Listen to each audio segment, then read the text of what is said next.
Hello and welcome to Bloomberg Quint. You're watching a special show after the SEBI board meet. The board meet just concluded this afternoon, and the SEBI chairman addressed the media, wherein he announced some of the key decisions taken by the board, which includes, inclusion of superior voting rights for different DVRs, then more tightening of disclosure norms as far as pledge of shares are concerned. But the bigger news which is coming out from the SEBI board meet is the review of the risk management framework for liquid funds and tightening of disclosures for this class of schemes of mutual funds. To give you a short idea of what happened today, the board of SEBI has tightened the norms for liquid mutual funds. Now liquid mutual funds will have to invest at least 20% in cash and government securities. There has been a reduction in sectoral limits of investment for liquid mutual funds, which has fallen from 25% to 20%. Additional exposure limits for HFCs have been reduced from 15 to 10%, and while 5% has been kept for securitized debt of HFCs and affordable housing instrument. There has been a ban on investment in short-term debt, deposits, debt, and money market instrument, which have structured obligations attached to it. Further, they are also included graded exit load of up to 7 days for liquid schemes. One important news which is coming out is that henceforth any incremental investment in NCDs, CPs or commercial papers and shares will have to be in listed securities, and it cannot be in unlisted securities. Now joining me today is Mr. Kaustubh Belapurkar of Morningstar and Dhirendra Kumar of Value Research. Kaustubh, let me go ahead with you first. What do you make out of this tightening norms for liquid mutual funds? Yeah, hi, Sajeet. So, Sajeet, I think, the regulator has gone ahead and taken a lot of measures around this, like you highlighted. So, some very important points, right? So, A is that you've got to hold a minimum of 20% in cash and sort of cash equivalents. So, clearly what's going to happen is, you will see yields and portfolios or the returns on that coming down. Sectoral caps makes it kind of harder. Reduced sectoral caps so makes it harder for them to, kind of then go outside sort of the NBFC space and look at other segments or sectors. The other important things, are one is that they've completely done away with the amortization model. So now it's on a pure mark-to-market basis. There is no amortization left with even liquid funds. And, obviously no structured obligations that you can take on. So what they're trying to do is, basically address that, by creating an exit load. You don't want lumpy money coming in and going out and hurting maybe smaller investors who stay for a little longer period of time, and also make valuations completely fair and reduce the risk in the overall portfolio. So I think they've taken a whole host of measures which will only see, funds such as this becoming a much more cleaner mechanism to invest through. Okay, let me bring in Dhiren here as well. Dhiren, this graded exit load for up to 7 days for liquid schemes, that pretty much brings to an end the amount of investment that normally corporates put in liquid scheme, right? I think we lost touch with Dhiren. Kaustubh, can you answer that question on the graded exit load? So obviously it will bring in more pressure, because we've seen typically corporates would maybe just come in for a day or two and go out even in liquid funds. So, now clearly they will need visibility in terms of staying invested for 7 days. But, there is another category, which is overnight funds, which corporates will now, they have been increasingly tapping, and I think more increasingly would look to invest in those funds, for just overnight or just a single day's parking of money. There have also been restrictions with respect to investment in short-term deposits by liquid funds. Are you going to see that practice of mutual funds investing in bank deposits for short-term to get some kind of returns there? Because there was a practice which led to a lot of volatility within the funds, and over a period of time, maybe 3 months down the line, when everything comes into place, all regulations come into place, how do you see growth of liquid funds going forward? So, I think what is going to happen is, they've obviously, clearly laid out now some of the, changes that have been there. And I don't know what time they're going to be giving them in terms of, obviously, the liquid funds, given that the portfolio is a shorter maturity. So ideally, within the next couple of months, they will be implemented. So yes, like we said, returns will maybe come off given that there's additional cash holding. There will be a little more volatility in the returns because of amortization going away completely. Some of these, that they can't hold short term, or some of those structured obligations. That means some of those high yield kicker sort of instruments they can't buy into. So largely, it will be a more contained sort of portfolio in that sense, with a lot of restrictions. So the returns will come off, volatility will increase is what's going to happen. And like we said, given the exit load corporates, which were anyways moving towards overnight funds, you'll see a larger component moving towards that.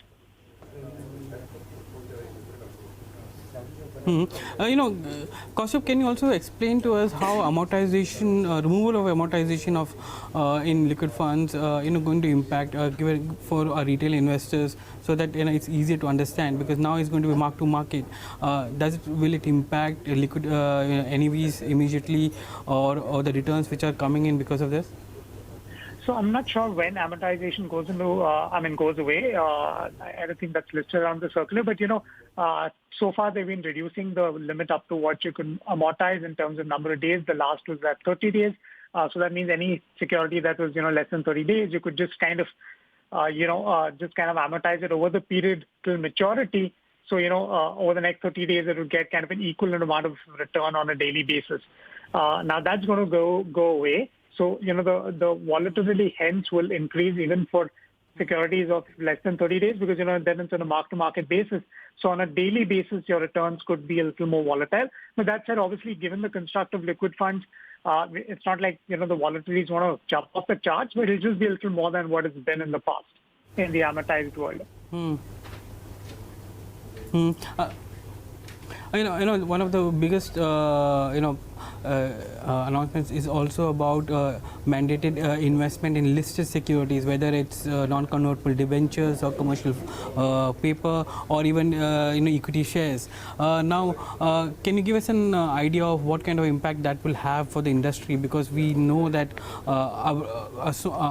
good amount of these securities are unlisted, and many of the promoter financing which is done through NCDs or CPs are in form of unlisted thing. And now that you are going towards unlisted framework, you're going to increase the compliance levels for all these entities. Yeah, absolutely. So two things. One is, obviously we'll have to gauge the scale of like you rightly said, there is a fair bit of unlisted securities that are being held in mutual funds right now. So we'll need to understand what is the grandfathering time that they're given in terms of actually bringing that completely off their books. Obviously, they will have to give adequate time because there is a fair bit that's being held. I think September they've given. They've said any incremental investment has to be listed, and they've given a time till September 2020, I think. Okay, September 2020. So that is obviously something that mutual funds will need to figure out, because if there are maturities beyond that, they'll need to figure out how to get them in the listed space. Obviously meeting the compliance. There are been instances where there have been unrated papers which have been held by mutual funds. Now, clearly, one of the guidelines for listing is that you need to have a rating from one of the credit rating agencies. So some of these things will need to kind of, be taken care of. So clearly, this is going to kind of, impact the way managers are managing their portfolios, just bring that more greater focus on risk and compliance and sort of visibility of portfolios. I have my colleague Paiswini also joining in. Paiswini, before I hand it over to you, one final thing on the security cover. Now the SEBI has increased the security cover to at least 4 times for any investment in debt securities having a loan which has security as shares. Now, is that going to limit or impact a lot of investment which has been done by or fundraising which has been done by promoters? Sajeet, is that question to me, or are you speaking to one of our guests? Kaushik. Yeah. cost So if you look at it, there are two developments around this, right? So one is the cover, like you said, 4x. So, right now, if you look at the loan against share transactions have been happening typically in that 1.5 or 2x cover regime. So now clearly, if you want to do some of these structured lending, you will need to have a 4x cover, which kind of just increases the amount of collateral that needs to be provided to actually go ahead and do this deal. The other thing that is obviously that's happening is in the encumbrance, right? So I mean, some of these loosely encumbered shares now will all come under the ambit of the pledged shares. And clearly what they've stated is that anything above 20% needs to be disclosed and explained as to why they're going beyond that. So that's going to help in terms of, what we saw with something like SL where, clearly while there was collateral, it could not be liquidated. It would have impacted the value of the collateral. So all of these measures will kind of make these transactions more clean and pretty much, safer when you're looking at it. Okay, Paishwani, do you think that you're going to see a lot more structuring of instruments coming in now that there are more restrictions on especially security cover against debt securities? And we have a guest joining in from Ketan as well who can give us some idea on that.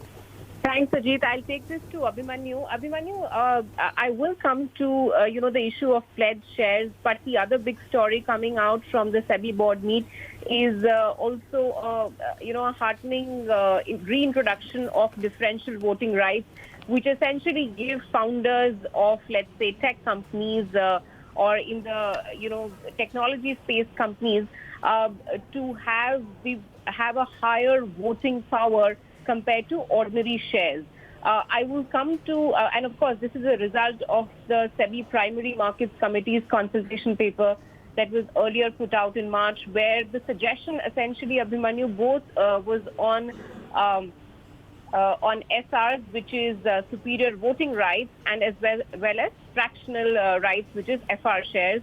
And contrary to what the Primary Markets Committee had recommended, SEBI has allowed for superior voting rights, which is with, of course, certain eligibility conditions and riders, but it has decided that the market needs to mature first before fractional rights can be introduced. Your first quick thoughts on this? Sure. I think the move by SEBI is a welcome one. I think that has been in the discussion stage for a while, and to that extent the framework is finally coming out in place.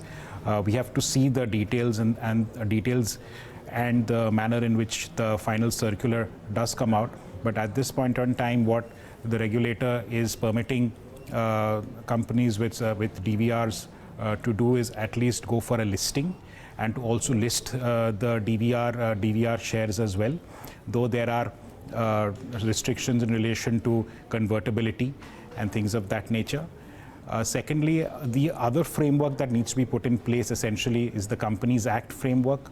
The Companies Act framework also needs to be amended to accommodate the new framework that SEBI is planning to introduce, along with the current listing regulations, which don't actually permit shares with superior voting or superior dividend rights. So from that perspective, I think the ball has been set in motion in trying to introduce a product which is already prevalent in the more mature markets, such as in the US, where companies such as Google, Facebook have had DVR shares for a while now.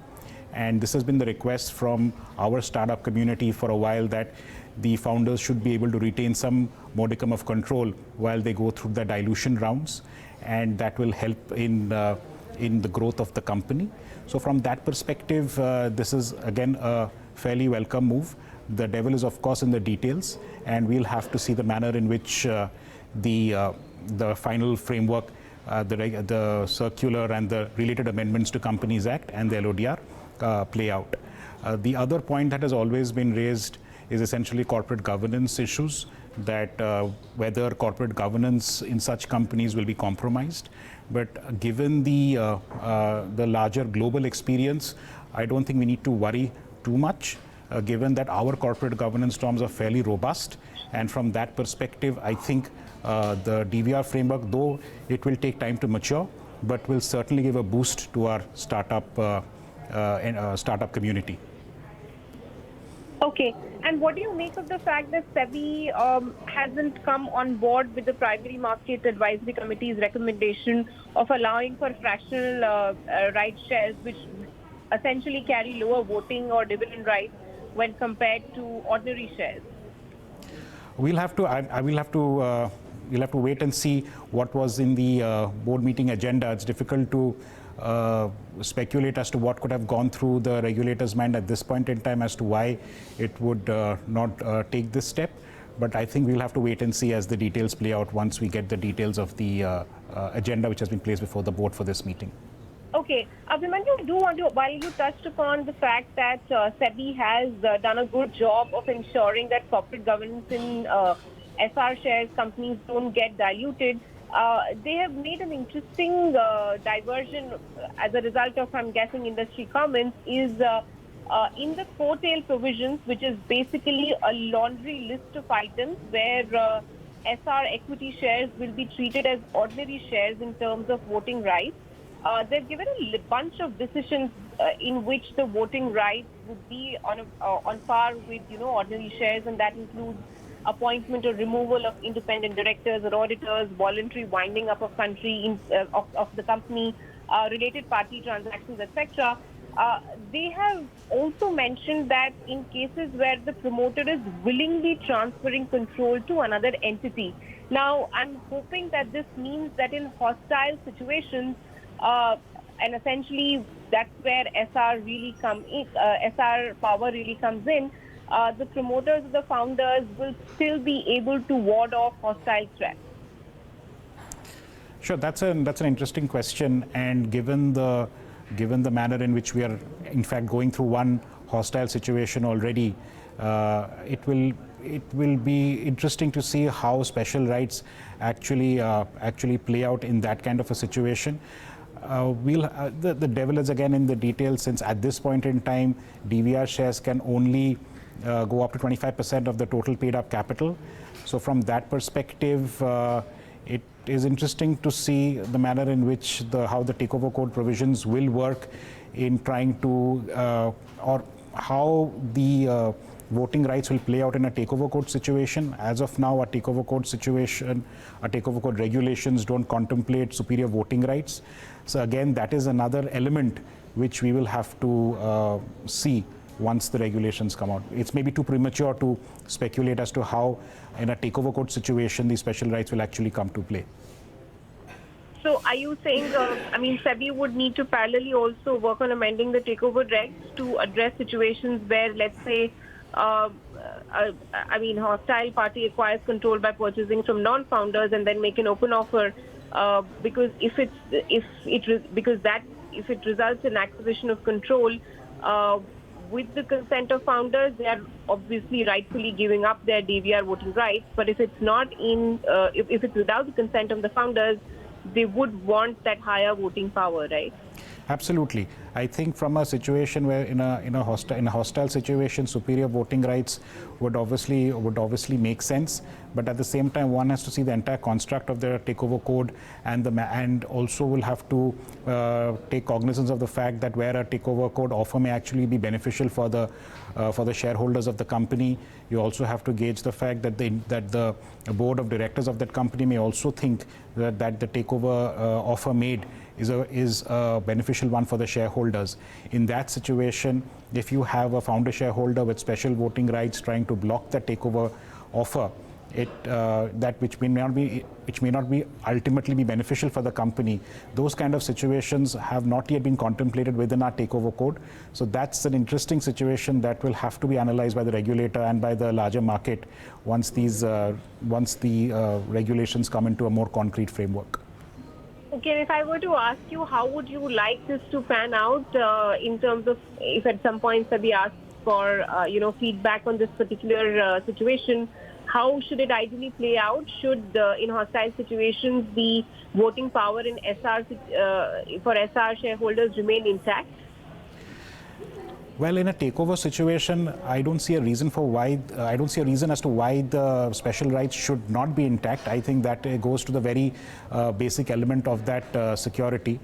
But given that the special rights are intact, how do you actually deal with a takeover court situation where the offer is actually beneficial to the investors, and where the board actually believes that it's beneficial and has taken a decision in that regard?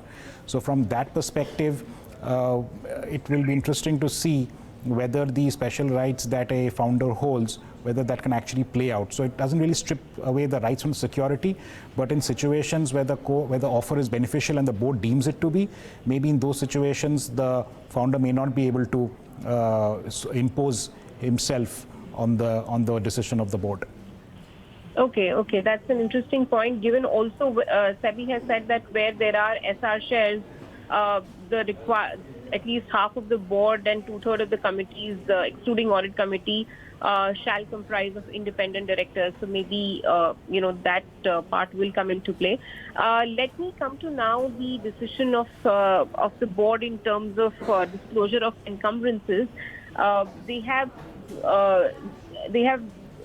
disclosed that the encumbrance as defined under the takeover code, that definition has changed. I wasn't immediately able to check what the change is from the existing takeover code.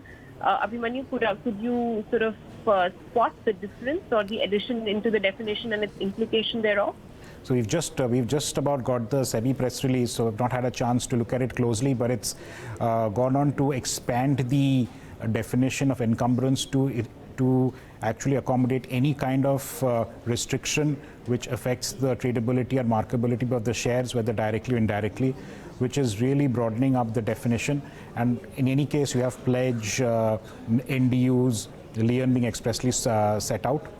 So from that perspective, the definition has now suddenly become a very broad one, and I think the proposal was to essentially accommodate certain innovative structures that we've been seeing for a while, where shares which are not in the classical sense can be described as encumbered, but would affect their transferability. I think the intent of changing the definition is to accommodate those kind of structures which impede the transferability of these shares, other than the classical pledge and negative lien structures. Could you elaborate some of these structures, Abhimanyu, that you're referring to, that SEBI is probably trying to address the by broadening the definition of encumbrance? Well, one, for example, it could be a situation where the shares are not where the shares are in a form of a non-disposal undertaking scenario, but maybe not in the classical NDU construct, but otherwise there are restrictions and covenants which impede the transferability contractually. So from that perspective, you may find it difficult to slot it into one of these classical encumbrance formats. But if you were to look at the manner in which the undertaking is working, it really impedes the transferability of the shares in the hands of the promoters. Okay. And they have said, the board has taken these measures in the context of recent concerns with respect to promoter companies raising funds from mutual funds, NBFCs, through structured, through different structures that you also explained. In addition, if I can point out to our viewers, in addition to the expansion of definition of encumbrance under takeover code, they have also said, the SEBI has also said that promoters shall be required to disclose separately detailed reasons for encumbrance whenever the combined encumbrance by the promoters and public persons acting in concert crosses 20% of the total share capital in the company or 50% of their shareholding in the company. And the stock exchanges will maintain details of such encumbrances. Help me understand, Abhimanyu, that are there existing, let's say, encumbrances by promoters on their shares that maybe are not even disclosed to these stock exchanges and will now, as a result of this expanded definition, will need to be? Yes, that's right. I think after the new definition comes into play, as you know, currently in our shareholding pattern, which has to be submitted quarterly by the listed companies to the stock exchanges. They essentially have to mention the shares which are pledged or under some kind of an NDU. So given that the definition has now been expanded, any kind of structures which impede transferability will probably have to be disclosed in the shareholding pattern. Possibly some changes are on the front in relation to the listing regulations as well, which will make these changes. So we'll have to see the manner in which these changes come through. But from a disclosure perspective, I think the regulator wants the market to know. And given what we have seen in the recent mutual fund exposures to some of these structures, the regulator is fairly concerned that the market does not have appropriate disclosure about some of these structures, and that has been the driving force behind enhancing the definition for encumbrance. So we should be in a position to see these disclosures being made to the stock exchanges going forward. Okay. We also have Amit Tandon from IIAS joining us on the phone line. Mr. Tandon, this is Payal Spini from the Bloomberg Quint studio. Good evening. Good evening. Would you quickly comment before I hand over the mic to Sajeet, your thoughts on the SEBI decision with regards to royalty and brand usage? They had earlier delayed the implementation of this particular suggestion from the Kotak committee. But now it seems it's going to come in from July 1st, but in a slightly diluted fashion, not 2%, but 5%. Yeah. What is interesting is that if you look at the original Kotak committee recommendation on which this emanated, the Kotak committee had recommended 5%. It kind of got subsequently when the press release from SEBI came, the number which they spoke about was 2%. So in a sense, they've kind of gone back to the original recommendation from the Kotak committee. My sense is that royalty is a legitimate payment, but one of the things which was happening was that, companies were seeing it as normal, something in the normal course of business, and therefore were not approaching shareholders. I think the good thing is that they will now have to come to shareholders. What it means is they'll have to explain why the number should be 4% and not 3% or, for that matter, even 5%. So there are going to be a more granular discussion with regard to what the payments are. The other interesting development is that if you kind of look at the few companies which have come up with resolutions over the past few months, Castrol was one, Nestle was the other, ABB was the third. They're all interesting in different ways. Castrol has kind of said that not only have they given a number for the royalty, but they've also said that it's going to be capped as a percentage of profit. So if in 1 year the profits dip, then the royalty is kind of capped and it's not kind of going to go up. Something which we saw happen in the case of Nestle when, as a consequence of the Maggie episode, the sales went down. As a consequence, profits came down, but the royalty remained unchanged. So royalty as a percentage of profits actually shot up during that period. Nestle itself kind of came up with a resolution which was open-ended and said that it's going to be royalty till perpetuity, but after meeting up with investors and the pushback they received, they kind of said that, look, we're going to review it after 5 years. ABB actually came up with a resolution and then changed it. It's going to be reviewed annually. So I think it's kind of going to put some amount of, I wouldn't say pressure, but at least boards and MNCs would be a little bit more mindful about approaching shareholders, approaching them with the right information, and being a little bit more open about what they're talking to or what approval they're seeking from shareholders. So I think it's anytime you have to come to shareholders for approval, it's good. I think MNC should see it in the spirit rather than say it's 5% what is there. They should just come to shareholders because shareholders recognize it's a legitimate expense and by and large have supported it. So they should come to shareholders and take approval from shareholders, irrespective of the Mr. number. Tandon, I'm stressing on this 2%, 5% number because let me refer to a great column that your colleague Hetal did for Bloomberg Quint, and in that she had pointed out that the aggregate royalty paid out by, let's say, 30 MNCs during financial year ending 2018 averaged at about 3.2% of these companies' revenue. So now if I look at this 3.2% number, which has been, let's say, the latest, aggregate royalty payment, at this 3.2%, companies will not need to be even come to the shareholders. So I recognize they don't need to come to the shareholders, but if you look at it another way, all the companies which have come to shareholders have got approval.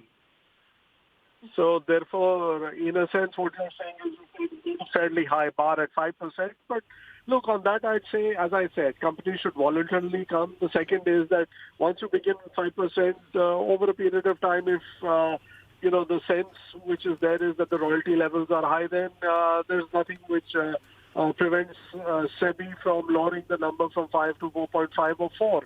But you're absolutely right. At this 5% number, I think there will be one, at best, two companies. I know Maruti certainly, which needs to come to shareholders. None of the other companies need to come to shareholders now.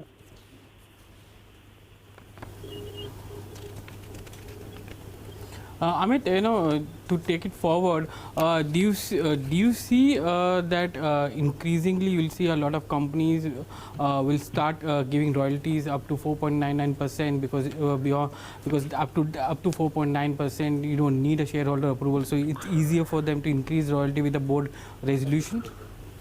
Look, I think there are two parts to it. One is that, you also have transfer pricing, so the auditors look at it fairly closely. The other is that first is anything can happen, but I would say that look, you do have transfer pricing which comes in. You also need to remember that sometimes the arrangements are not just for India but are global arrangements, and therefore it becomes a fairly questionable practice if you kind of charge different companies different rates. We know that Colgate charges the same rate irrespective of whether it's a listed entity or a 100% subsidiary. But Nestle has different rates for entities which are listed and those which are 100% subsidiaries. So, but the long and short of it is that, look, it's a fairly extensive exercise which most of these people enter into. So I would not... I hope that they don't just kind of take a view that, look, it's now 4.99 and therefore fight it to that number. But I would, having said so, I would be a little bit surprised if it happens immediately. I think it will maybe take its time before it comes. And if it comes, then SEBI can always change the limit from, the current 5 to 4.5 or 4 or even 3 for that matter, or go back to the 2 which they proposed in the first instance. Back to you. Mm-hmm. And one comment on especially one comment especially on the fact that there has been tightening of disclosure norms with respect to pledging of shares. How do you see that going forward? Do you think that the enhanced disclosure norms or guidelines given by SEBI is enough to cover all kind of instruments and securities and structures? Look, the markets always find a way of getting around regulation. So while it might meet the current, might fit in with what we've seen in the current environment, it doesn't mean that companies will not come up with structures in future which kind of is around a way of not reporting it. So we'll have to wait and watch. But I have another broader question, which is the fact that, look, these disclosures have been made for a while. And I remember from 2012 or something, we've been kind of including it in our research in terms of what the pledge shares are. But I think the market for the longest is also investors have disregarded it in terms of they've not been quite mindful of what the consequences of this can be. It's now taken some time. We've seen, more recently in Imami, they've had to sell 10%, might be selling the cement business to raise funds to pay off the promoters' loans. In Apollo Hospital, we saw they sold off the insurance business so that they pay off the promoters' loans. So the consequences are becoming obvious to the market. So some of the disclosures are already there. They'll become mindful. SEBI's kind of taken the next step and said that, look, it's not just pledge shares, but also non-disposal undertakings. It's also standstill agreements and anything else which might, any other form under which an encumbrance is created. So I think it's a good. I think it's a good step. Will it mark the end of it? It's too early to say. It's always find a solution to and what what about the legal regulations are. and what about SEBI's now mandate that mutual funds can only invest in listed NCDs or CPs or equity shares?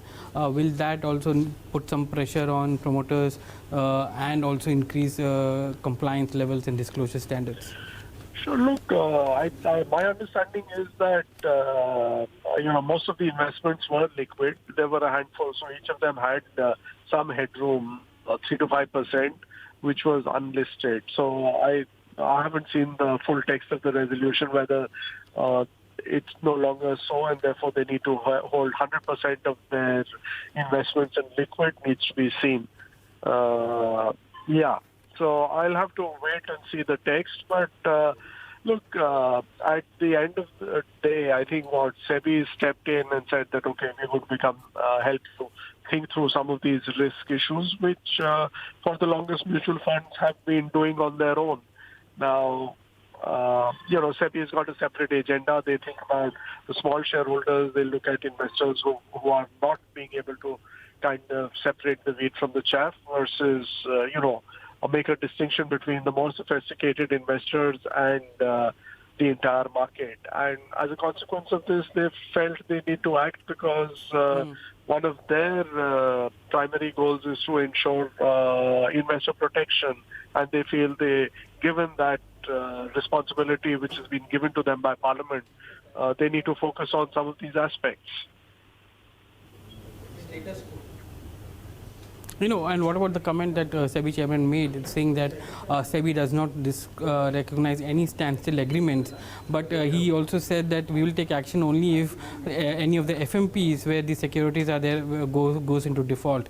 So which basically means they're going to leave the mutual funds who have entered into the standstill agreements as it is, unless there is a repercussion of that. So that we've already seen. We've seen something. HDFC's kind of acted on it, and they brought in money.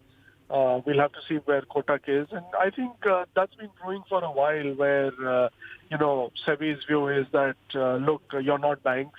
You're supposed to hold marketable securities. You're not expected to take such judgment.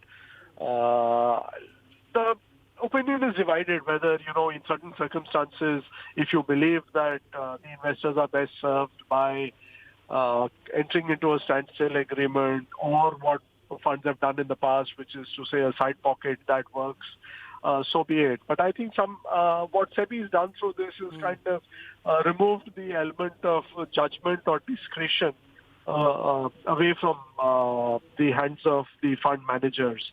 And they're kind of, if you kind of step back and see the guidelines which they came up with for rating agencies about 2-3 weeks back, there again, what they've said is that, look, AAA means that the probability of default comes in only in the third year, and that too with a margin of error of 1%. So again, what they've done is they've said that, look, there are certain assumptions you make that someone is saying, look, I'm going to do an IPO or I'm going to sell a business and I'm going to have money in the bank in 6 months.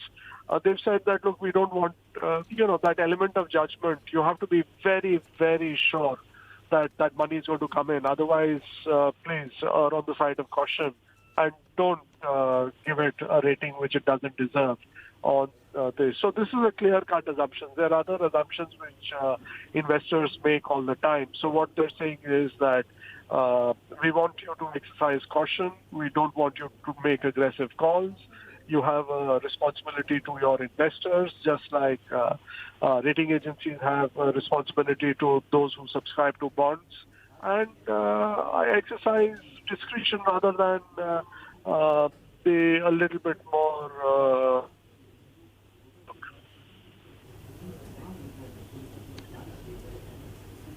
Okay, Amit, thank you very much for joining us this evening and giving your thoughts on some of the decisions of SEBI board meeting. Before we end, let us play out some of the some of the key features of SEBI chairman's speech and answer Q&A. If you've been watching, thank you very much for joining us on Bloomberg. So we don't recognize any such standstill agreement.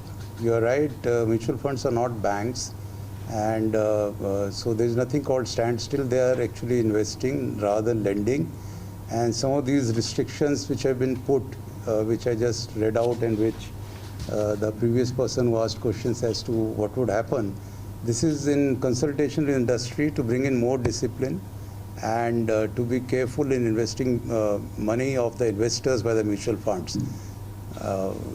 Wherever the cases, specific cases have come to our notice, we have initiated action, as we initiated in those two mutual funds.